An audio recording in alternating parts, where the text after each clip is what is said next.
Welcome to the meeting of the Rotary Club of Tyler. If you have stumbled upon us and are not a member, you have stumbled upon the best service club in Tyler, Texas.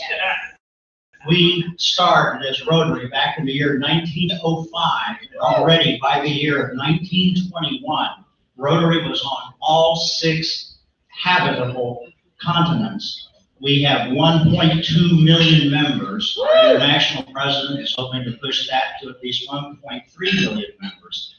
We do a lot in the United States, but we also have significant areas of expertise in countries like Uganda and Lithuania, Rwanda.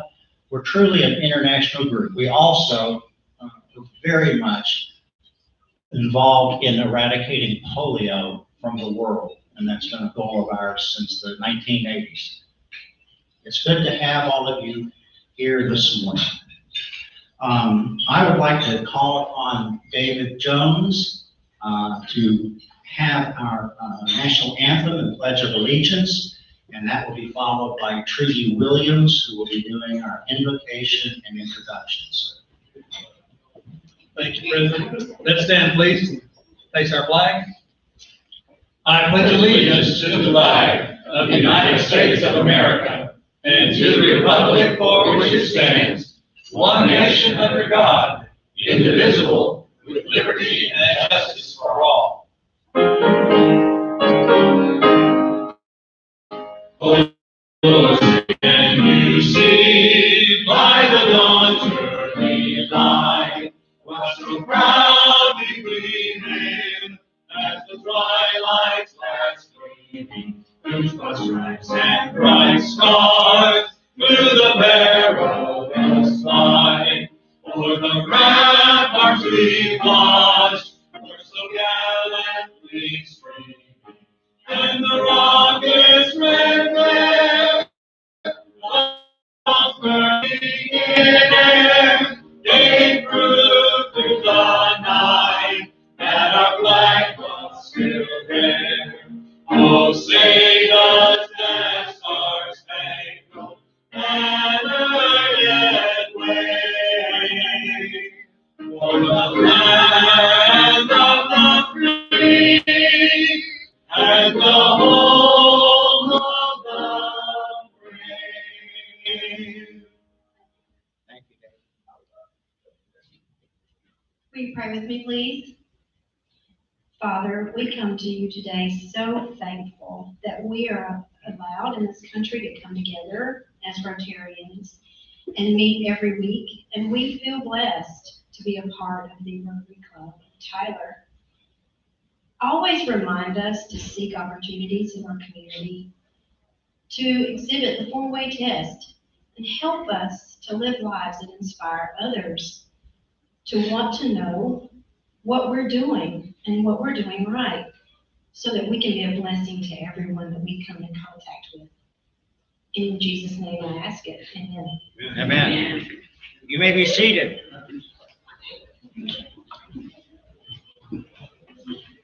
Okay, welcome to the Rotary Club of Tyler. And we have some guests here with us today. And so I do have the list of guests here. Let's see, Allison Cambry, you brought a guest today. My guest today is David Coble, who is the fire chief of Tyler. He's been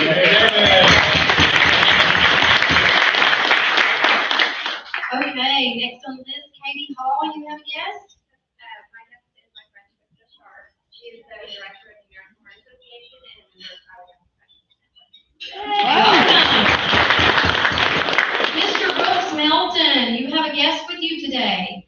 Yes, I'm proud to have with me today Debbie Gunner, who's been a longtime family friend, and she's an attorney at Federal Draft, and she's running for the 241st District Court, so I'll probably be harassing a lot of you in the primary.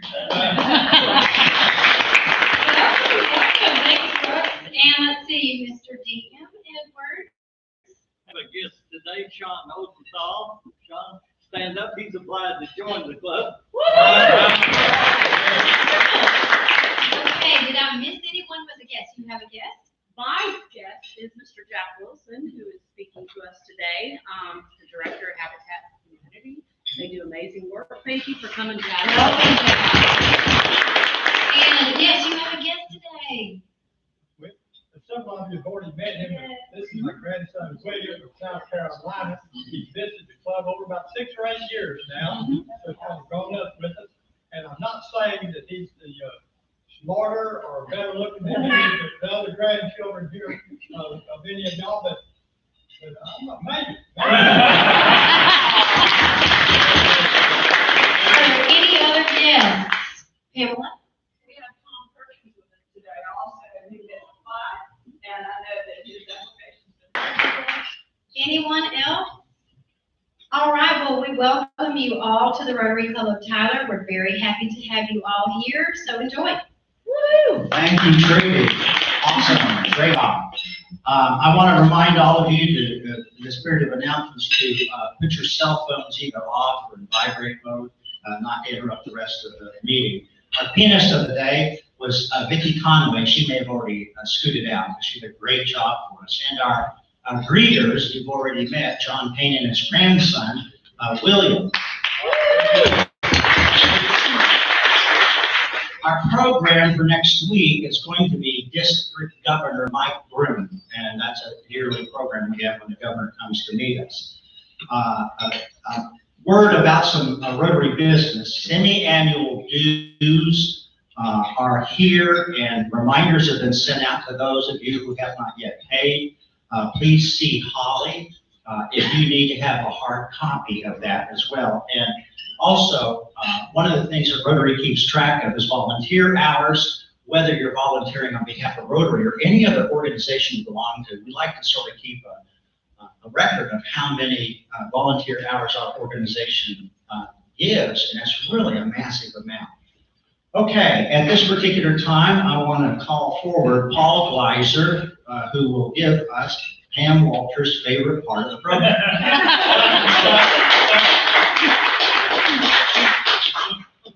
Allison, I've had more effusive introductions. On the 22nd of July, 1975, Congress voted to restore the citizenship of Robert E. Lee, 110 years after he had sworn the oath. They got right on. On the 23rd of July, 1965, at the urging of Secretary of Defense Robert McNamara, President Lyndon Johnson ordered that 44 battalions, that's approximately 30,000 men, be committed to Vietnam, greatly expanding the war. By the end of the year, troop levels would go from 23,000 to 184,000, on the way to more than 500,000, most of them draftees, by 1968. On the 24th of July, 1974, the Supreme Court handed down a 9-0 decision ordering Richard Nixon to turn over White House tapes to Watergate's special prosecutor. More on that in a minute. On the 25th of July in the year 2000, Air France Flight 4590, a supersonic Concorde bound for New York from Charles de Gaulle Airport in Paris, with 96 German tourist passengers, resulting in a catastrophic failure of two left side engines. The resulting crash killed all aboard, and the Concorde was taken out of service until November of 2001. So that marked the beginning of the end of the Concorde, which had never made money for either of Air France or British Airways, the only two airlines to ever fly it. All 14 flying Concordes were retired 2 years later after 27 years in commercial service. On the 26th of July, 1775, the Second Continental Congress appointed Benjamin Franklin as Postmaster General. Prior to his appointment, mail was mostly between the learned and wealthy in the colonies and their counterparts in Great Britain. Very little domestic mail service. Mail service in the colonies was infrequent and unreliable, generally delivered to inns and taverns for pickup by recipients. Franklin established a chart based on weight, which is the pricing mechanism used by most postal services in the world, was established. On the 27th of July, 1974, related to a story from a minute ago, the House Judiciary Committee voted the first of what would become 3 articles of impeachment against President Richard Nixon in connection with the Watergate burglary of 1972. Nixon would go on to resign the presidency on August 8th rather than face a trial in the Senate that he would have in all likelihood lost. And on Wednesday the 28th, 1945, a U.S. Army Air Corps B-25 Mitchell bomber flew into the Empire State Building in Midtown Manhattan in a heavy fog, killing 11 people in the building and 3 crew members on the airplane. An 18 by 20-foot hole was left in the north side of the week. Starting today, actor Danny Glover turns 75. Gilmer's own Don Henley turns 72 today, drummer for the Eagles.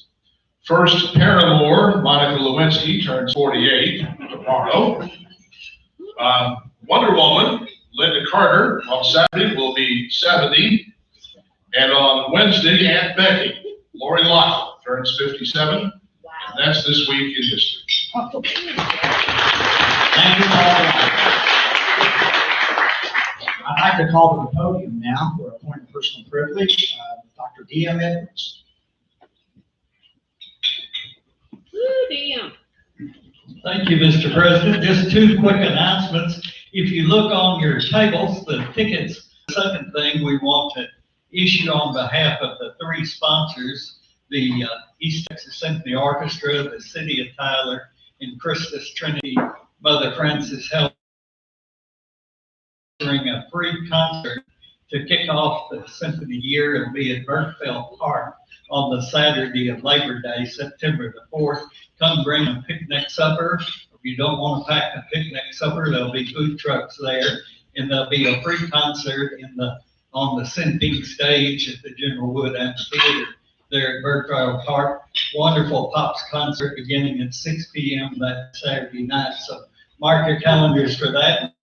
Come out and help bring in the fall season.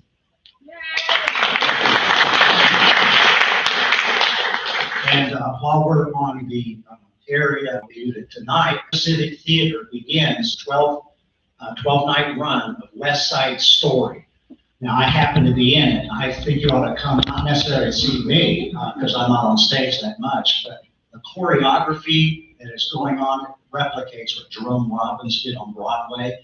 I'll even put this challenge out. If any of you go to West Side Story and you end up not liking it, I will reimburse you for your ticket. I think it's that great of a show. I think you will love it. I want you to urgently consider. It helps to humanize our whole community, the theater does. Smith County, and he's held that position since January of 2008. He's a board member for Habitat of Humanity of Texas, which is in 2020, and he was board president of that organization for 3 different years. He has a bachelor's degree both in construction, which he phased out, and closed the business in order to dedicate his life to the habitat for the enrichment of others. He still maintains multiple state licenses to practice architect here in Sarasota, Florida. He became a construction crew leader, then became a member of the construction committee, then construction liaison to the board of directors, and was Sarasota's first chief operating officer before accepting the position here in Tyler, Texas, which began on January the 14th of the year. Before I start my presentation, we have a video that we Okay, his decision is this. How's that? Hold on, we lost the.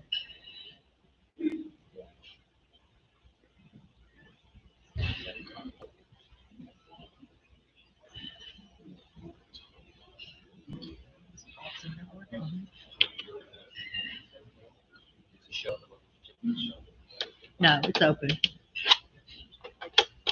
Oh, okay. I'm glad you have my back.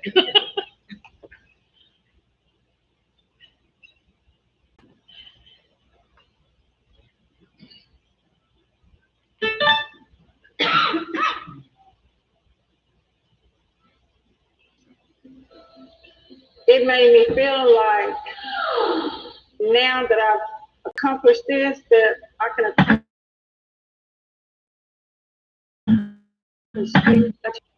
own home. We're buying. We're going to be paying mortgage instead of rent. Yep. We're going to be in a neighborhood. First Christian Church of Tyler sponsored the 109th home on. Since 1989, Habitat has partnered with donors and worked with volunteers to build homes with affordable mortgages for low-income families. In 2020, Habitat partnered with First Presbyterian. I'm gonna start this over. Whatever you want to do, right? Because that is.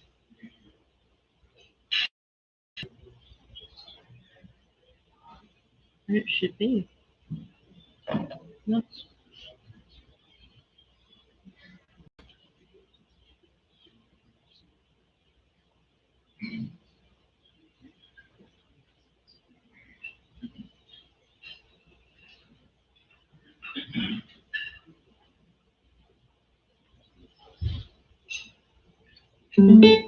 There we go. Thank y'all.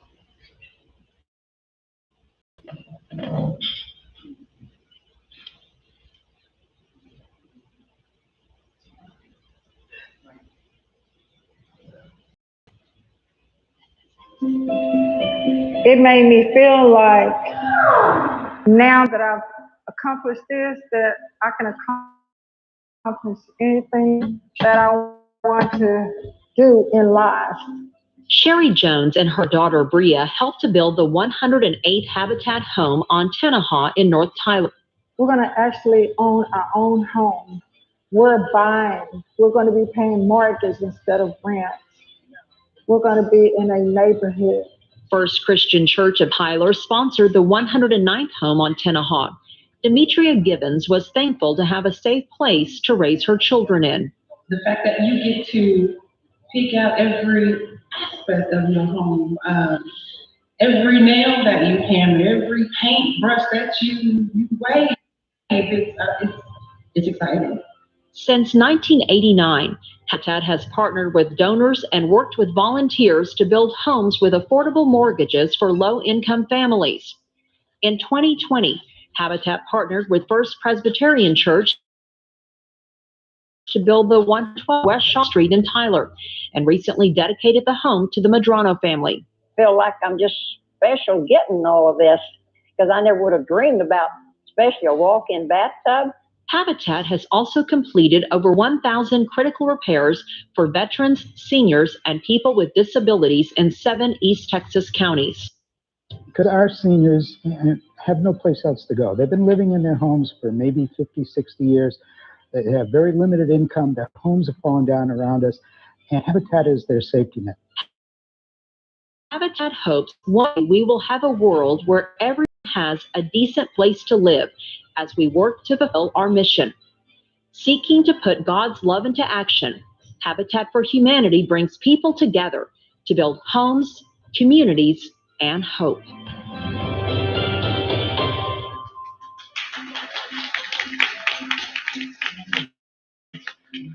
Yeah, just before we started, that every time we set up the video for presentations like this, it all works fine until we have to actually get started, and then something happens.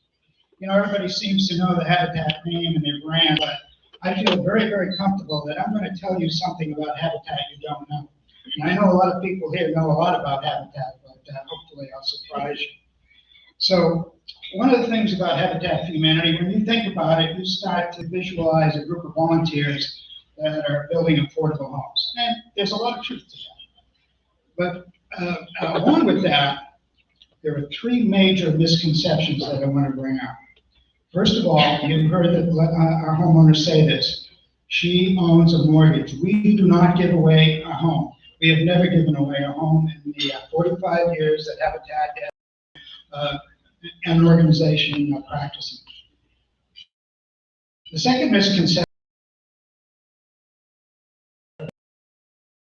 10 years after it started, and he's in his ninth to a potential donor, and I'm trying to convince him to donate money to us. And he said, Jack, why would I do that? You're a government agency, you get all the money that you want. And I'm thinking, you know, I shouldn't sleep through webinars because I miss that totally. And that is not the case. So who are we? Who is Smith County Habitat? We are an independent affiliate of Habitat International. And when I rolled off that a year ago, there were 66 independent 1,400 throughout the world in 70 different countries. A lot of what you guys do. And so if you think about it, it's not too far of a stretch to say that somewhere in the world, 24 hours a day, 7 days a week, there's a group of people, whether they're on, he does our audit.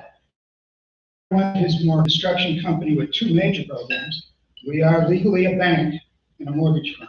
So in regards to the retail company, I know many of you have visited us at the Habitat Restore at the corner of Front and Palace.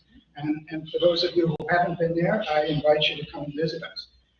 The business model for Habitat Restores, and not every affiliate has one, I think there's only about 700 throughout the United States, is that the profit on sales helps support operations. Nobody really wants to donate money to keep the lights on or the phones working or anything like that, but it's just the kind of the way it is. But if you go in there, you will find a lot of potentially donated furniture from individuals such as yourself. We pre-purchase product. You can go in there, we have our own line of paint, we have paint supplies, you'll see carpet, you'll see rugs, you'll see flooring material. We also get a lot of overstocked items from Home Depot, over in the plumbing place. We just got a tractor trailer load of light fixtures. We have so many light fixtures right now. We have like 52 pallets, and you know how big 52 pallets are? I don't even think it would fit in this room, but anyway, we've got them out there and we're selling them. So we're kind of purchase product through them. So I think you'll be pleasantly surprised if you came and visited us. And actually, if you want to, and it's too big to get into your car, we have a van, a trailer, and a box truck. So that's our retail company. Again, corner Front and Palace. Now, construction is what everybody kind of thinks us about. So let's talk about our new homes. The houses you saw there, I think they said it was our 108th home. That was on a 7-lot development in North Tyler, 1 block south of, or east of Texas College. Right now, we're building on Shaw Street, right off of Glenwood near the water tower. We've got 6 homes going in there. We've already built and sold 1. We have another one that we're getting ready to close on, maybe tomorrow. I don't know, the title company's having some issues I don't quite understand. We are framing our next one, and then the city had to replat the rest of the land. Hopefully, I'm going to have that in a couple of weeks, and so by maybe 4 or 5 weeks, we'll have 3 slabs in there, because our goal will be to build 7 affordable homes this fiscal year, which started July 1st. So that's what we're doing. The other home that I just wanted to bring up that we close tomorrow was the second time that we were in Tabitha's parade of homes. So we're really kind of proud of that. The first year we did that, which was up on Tenahot Avenue, and Tabitha awarded us the Builder of the Year. So that we're kind of very, very proud of that. Now the other program, which in my mind is near and dear to my heart for a lot of different reasons, but that's our critical repair program. And as you heard, we've done at least 1,000, but we do anywhere from 120 to 150 critical repairs every year. So when I say about 1,000, it changes weekly as we kind of move along. But I didn't fully understand how a lot of our lower income seniors and veterans and persons with disability live. You walk through some of the homes, as I mentioned in that video, that might be 50, 60 years old. They're deplorable. I couldn't even believe it when we first started this program in October of '09. We got a grant because Hurricane Ike blew through Texas, and we were able to secure $200,000. I think we did 20 different critical repairs. And since that time, we have applied for, received, and spent over $8 million in doing critical repairs. We spend about $1 million a year doing critical repairs. It's a little bit of a different business model than what you might think of Habitat. We can't use volunteers. We have to have a person apply. You know, we look at their income and we pre-approve them. Then we go out, we look at their home. And because we have 7, 8, 9 grants that are on a rotating basis that we can use, we might take money from one to do a roof. We might take money from something else to do HVAC, whatever it might be. And we'll write a spec, we'll send it out to bid, we have to get sealed bids, and we kind of go from there. Also, too, in that particular case, a lot of these grants are reimbursed. So I have to have lines of credit so I can get the work done and submit it. The administrative compliance requirements for all these grants is just unbelievable. That's kind of, talk about a program growing, that is just kind of unbelievable for that. So, but going back to some of the things that I've seen, and I've walked in and I've seen holes in the floor where you can actually see the ground, and people complaining that animals are coming in at night. Or the plaster in the ceilings are gone, and you can see daylight like I'm seeing up here, and it's not glassed in. Some of our seniors, they sleep in their winter clothes because they have no heat. They have no AC. And in the hospital, you see a lot of seniors coming back because of environmental issues that they live in. And so we're trying to do the best we can there to make differences in people's lives. I had someone tell me years and years ago that, Mr. Jack, thank you for doing this, because I only have so much money a month. And I gotta make a choice between food and medicine. I can't take care of their home. As I mentioned, they're falling down around them, and they have no place else to go.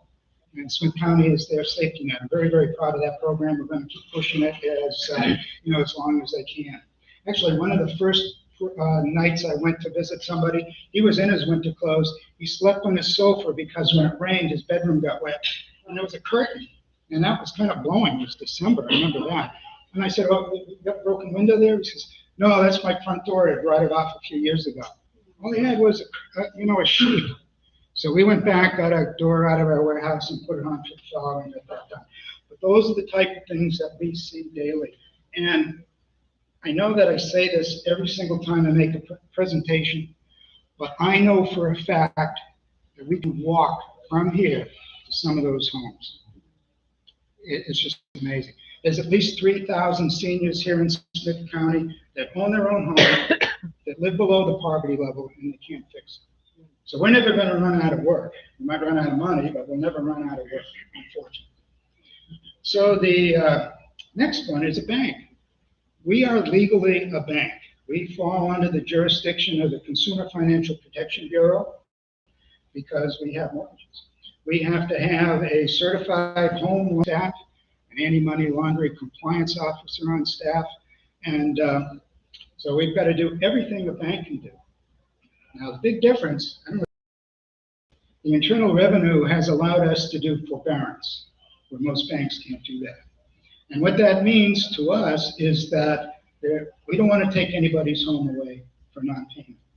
So again, for us to stay compliant with banking rules and regulations, so any of you that have a mortgage, you probably have a 15-day grace period.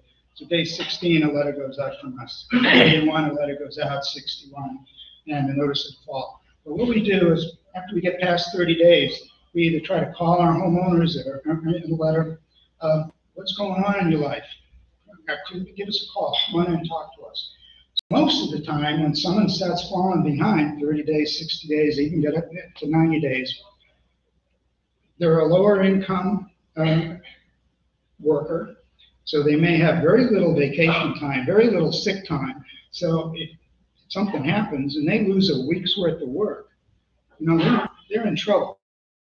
So we can sit down and I can do a forbearance.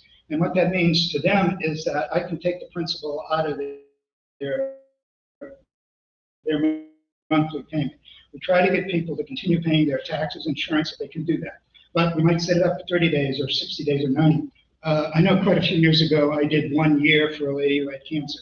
And then when she was able to get back, thankfully, and start working again, I rewrote the mortgage. So it makes a difference in people's lives. They work very, very hard to get a home. So how they, if anybody knows of anybody, and you want to kind of check it out, our website's smithcountyhabitat.org. There is a page on there, so somebody could go on there, and there's 6 questions to answer.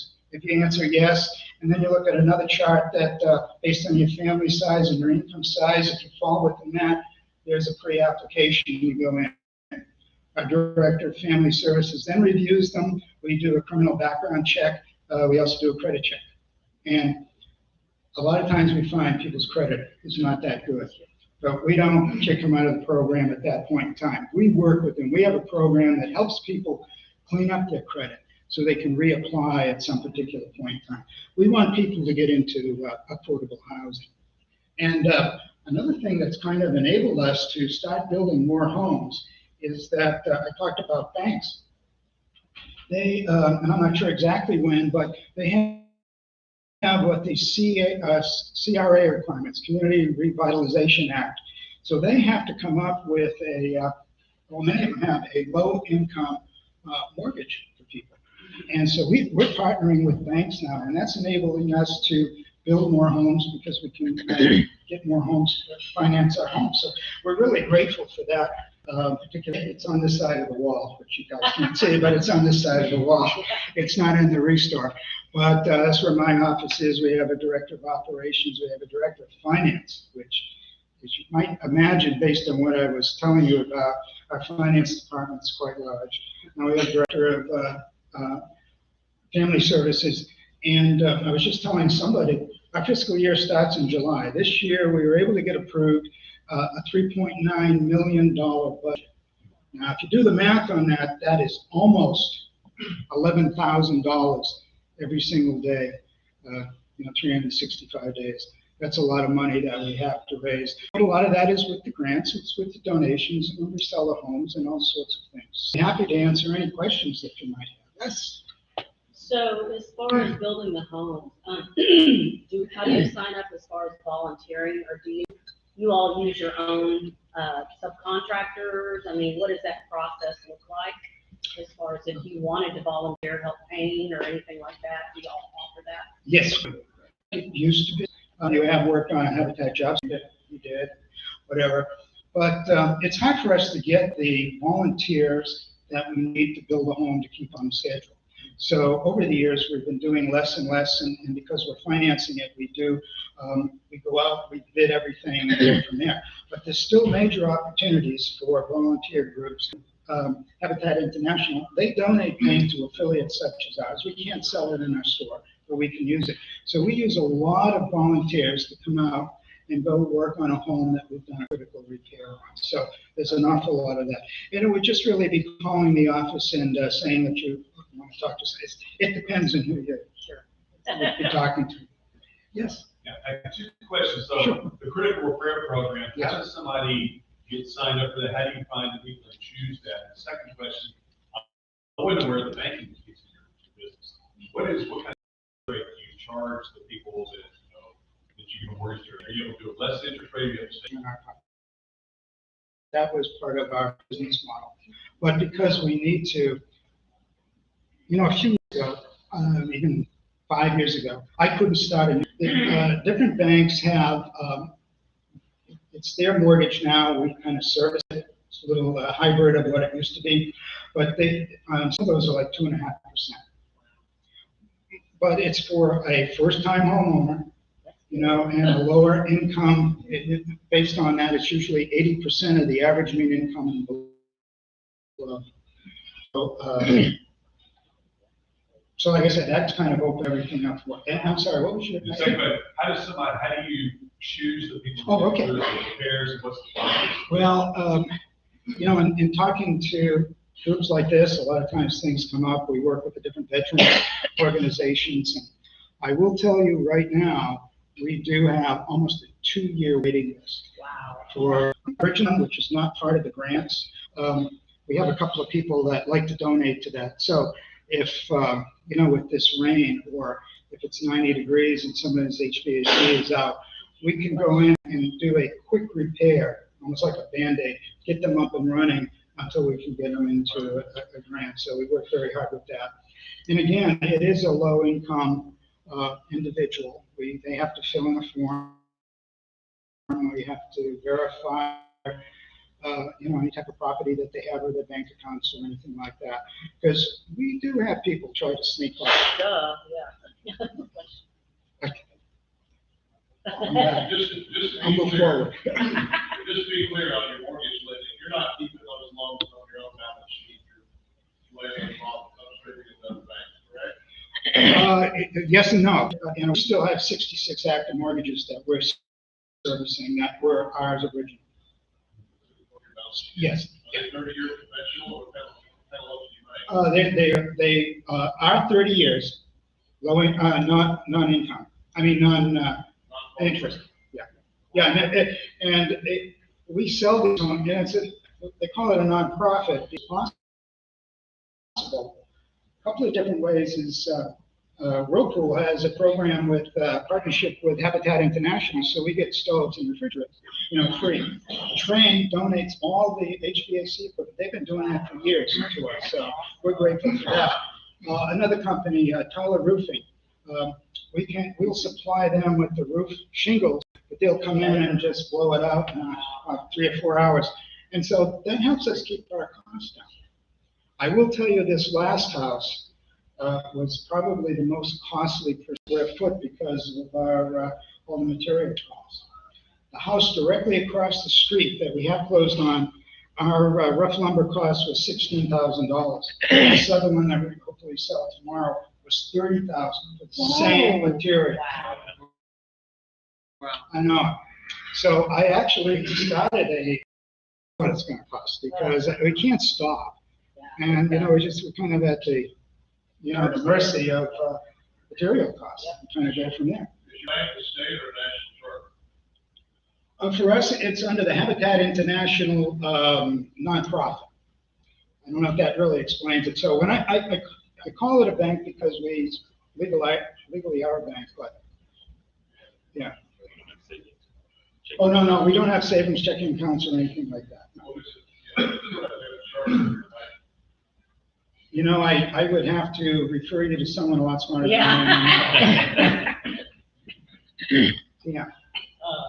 Take a minute and explain how people can join your Carpenters Club. Well, the Carpenters Club has been around for longer than I have been.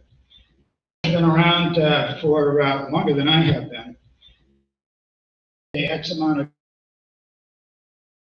dollars a year to this Carpenters Club, and they're in a different website. It is one of our cash flow models that we really appreciate.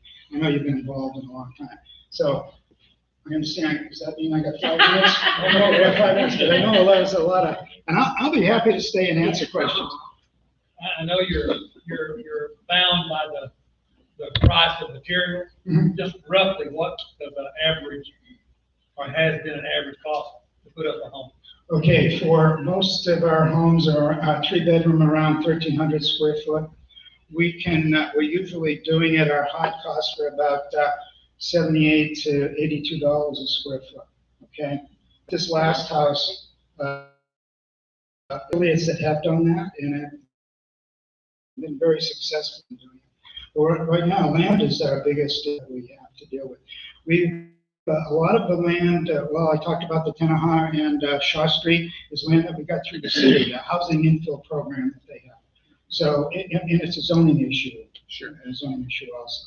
So if we found some land that we could, we probably would do that. Community. Yes, sir. Yes. I'm interested in your research. Yes. Okay, so you have, when you go there, it's subject to gotten donated and then therefore it's at a discount. Oh, yes, yes. If I didn't say it, I should have, but some of the donated product, the overstocked items, we will go online and see what Lowe's or anybody else is selling it for. And we always price it 50% less. And, but if it's a donated item from an individual, that's something we just have to kind of guess to see if it would, yeah. I will have to say about that, I have been in there. I love it. I love going there. I was on Olive Garden. I swear it was from Oh, Olive yes, no, Garden. you're right. You're right. And I got these big pottery Oh, yes. I remember that. Yeah. planters like this, $20. And they're Italian porcelain. Yes, and I got the little olive bushes in there with it. So, no, please do go. They're great deals.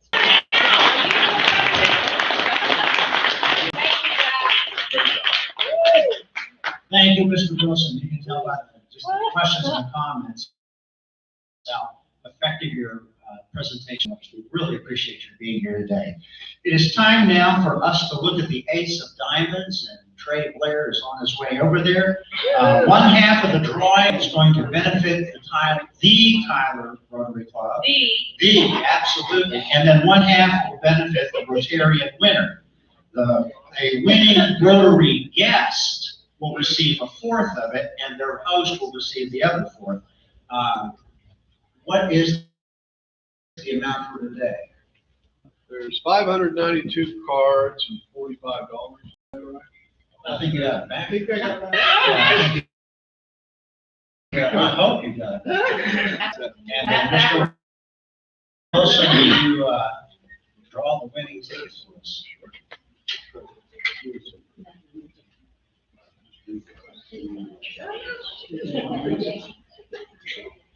Last three digits are 6-3. Who's got it?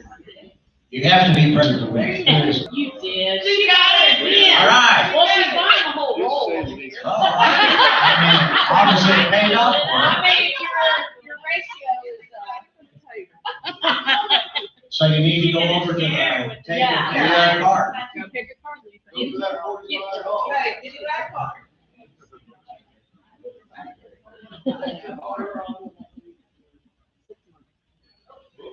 No good faith.